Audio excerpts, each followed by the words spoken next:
Hi friends, today about the LT's reading sections about in the true, false and not given. कई students ऐसे होते हैं कि जिनको जो true, false and not given में कम मार्क्स मिलते हैं और वो कंफ्यूज हो जाते हैं और there are so many faces in this section true false. अब हम इनको थोड़ा आसानी से समझने की कोशिश करते हैं। रीडिंग सेक्शंस के अंदर थ्री पार्ट्स के होते हैं। उसके अंदर question 1 to 13, 14 to 27 and 28 to 4040। इसके अंदर ये जो पार्ट 2 है, पार्ट 2 के अंदर क्वेश्चन 10 या 12 मार्क्स से आते हैं, true, false and not given. अगर आप सही तरीके से, सही एक्यूरेट से आप जो इसको सोल्व करेंगे और फोकस से आप जो इसके ऊपर ध्यान देंगे तो आप 10 मार्क्स आराम से ला सकोगे 12 में से। मैं आपको 100% बोलता हूँ। मगर स्टूडेंट्स क्या करते हैं, ये फॉर्मूला अपनाते हैं। ये जो मैंने वर्ड्स यहाँ पे लिखा है वो स्टूडेंट्स ये फॉर्मूला अपनाते हैं और वो ऐसा सोचते हैं कि ट्रू के अंदर मोर, सेम, समटाइम्स, कैन, पॉसिबल ये वर्ड्स आ गए तो हमारा answer it will be right. Okay, जैसे ही फॉल्स के अंदर और नॉट गिवन के अंदर यही वर्ड्स, यही फॉर्मूला आप यूज करके, यही स्ट्रेटेजी या स्टिक बोले आप यूज करोगे तो मैं आपको श्योर बोलता हूँ आप 99% फेल हो जाओगे, क्योंकि ये जो फॉर्मूला है वो उसके विरुद्ध के साथ भी होता है और 10% ही आपके आंसर की शक्यता है पास होने की, 10 मार्क्स मिलने की शक्यता नहीं है। तो ऐसा सोचो जैसे आपको 2 या 3 मार्क्स ही आपको आएंगे। मैं आपको 100% श्योरली एक विद एक्सपीरियंस साथ के साथ मैं आपको बोलता हूँ। ओके, तो इसको कैसे सरल है, तो आपको कहाँ पे फोकस करना है, ट्रू, फॉल्स और नॉट गिवन के अंदर रीडिंग सेक्शन के बारे में। तो आपको you have to first the understand the statement.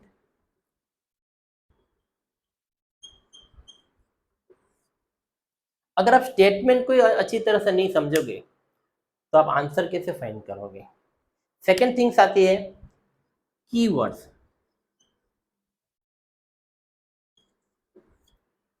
Second things में आपको कीवर्ड्स पर फोकस करना है। अगर आपको जो स्टेटमेंट अच्छी तरह समझ में आ गया तो आप कीवर्ड्स के ऊपर फोकस करो। मान लो स्टेटमेंट थोड़ा बहुत समझ में आया तो अब क्या करें, तो आपको कीवर्ड्स पे फोकस करोगे तो आपको उसके आंसर इजीली आपको मिल जाएगा।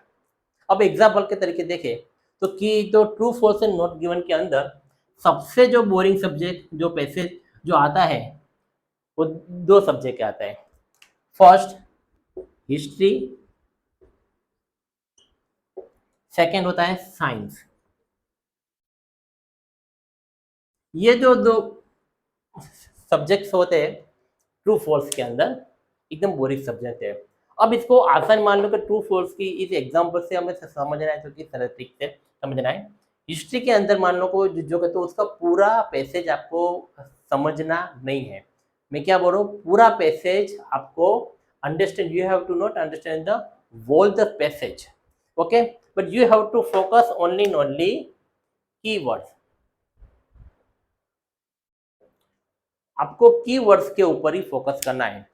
जैसे कि हिस्ट्री के कीवर्ड्स होते हैं dates, location, time, author, century, era, XYZ, कई सारे जो से जैसे कि नाम्स हो किस तरह से, बिफोर, आफ्टर, वो वैसे उस टाइप के लोकेशंस में जैसे हिस्ट्री के कीवर्ड्स पे आपको फोकस करना है।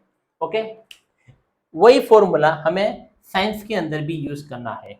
वही फॉर्मूला साइंस के अंदर, साइंस का जो पूरा जो रिसर्च होता है वो हमें पूरा समझना नहीं है कि वो स्टेटमेंट्स में क्या कह रहा है, वो के पैसेज में क्या बोल रहा है, हमें क्या करना है, नहीं, उसका क्या रिसर्च है तो उसमें अंडरलाइन कर दो एकदम small small understand line and you have to find, so it will be very easy to understand for the find the answer and understand the for the history and science subject in the reading section। तो ये subject, ये जो दोनों जो subject के जो passage है वो आपको बोरिंग नहीं होंगे और जो सब्जेक्ट बोरिंग हो उसमें मार्क्स कम आने की शक्यता ज़्यादा होती है। मगर हमें तो मार्क्स 10 मार्क्स तो इसमें से रीडिंग सेक्शन के ट्रू फॉल्स के अंदर 10 मार्क्स तो हमें तो लाना ही है। तो ये फॉर्मूला मैं आपको बता समझ रहे हैं।